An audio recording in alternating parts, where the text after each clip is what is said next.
Hello everyone, welcome back to our channel. Today I'm making a very easy and yummy Maharashtrian dish.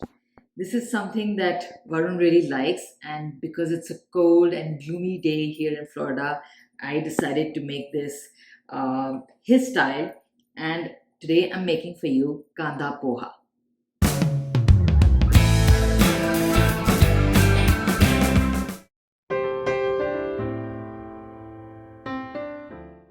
The first step is to get the right poha, and I have made it wet. The only thing is you don't wash this and soak it. The poha has to be nice and fluffy. So I've rinsed it and then let it dry in a colander. This is a particular variety of poha, which is the thick variety.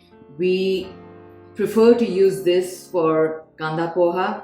And for those of you who don't know what Kanda is, it is onion. And we're using a lot of finely chopped onion for this one. Let's start with 2 to 3 tablespoons of oil. I'm using olive oil today. And gonna add 1 teaspoon of mustard in hot oil.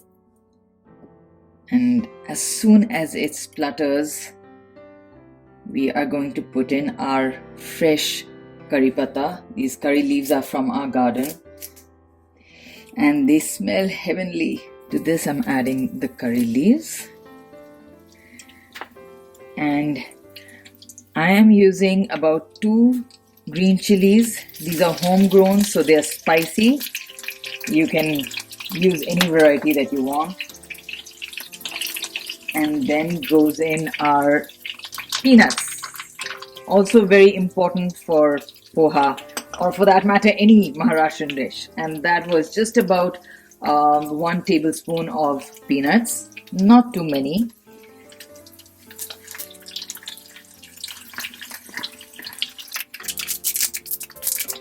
Can you hear the splutter of the ingredients here? The popping of the peanuts. Well, as soon as it browns just a little bit, we're going to add our onions to this. And if you're using potatoes, please do so now, along with the onions, or even before the onions. I'm not adding potatoes, but finely chopped potatoes taste really good in poha. Okay, so the onions don't have to cook for very long, just literally less than a minute, because we only need to sweat them a tad bit. I'm not going to brown the onions. We want them to remain sweet. Here goes our wet poha. Now for those of us here in the US, you can find this thick variety of poha in an Indian store. I have bought this particular brand, which is really good. It's by Pandit Foods. This one is available on desipotli.com. I will give the link right here in the description below. It's very easy to order it, and this variety makes this poha really yummy. Now, after I have added the poha, I don't toss it too much, just a tad bit, because the poha can break. That's it. Here goes our salt. It's to taste. I'm putting 1 teaspoon. And of course, turmeric. Also, the haldi adds a beautiful color to this. And again, we will toss it just gently.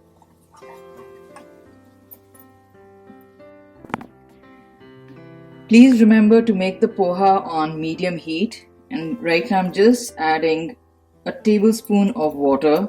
Very little, just splashing it with my hands.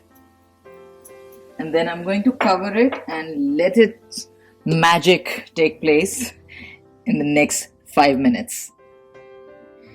Okay, let's have a look. Yeah, to me this is ready. And now I'm going to add half a lime. Just squeeze it out on this.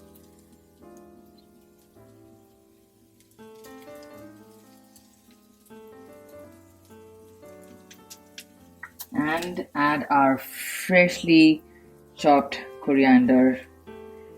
Again, this is from our garden. I love all these fresh veggies that we are growing here. And that's it. We just toss it, and if it looks a little dry to you at this point, you can add another tablespoon of water. And now we switch off the gas. We don't need the heat on anymore.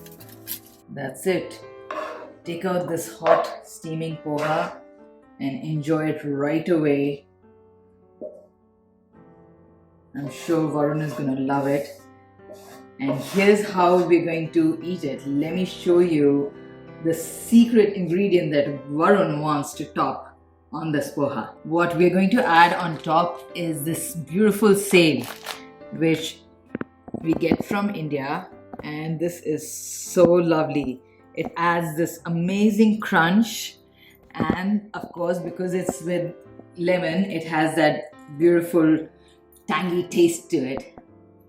I hope you enjoyed this video.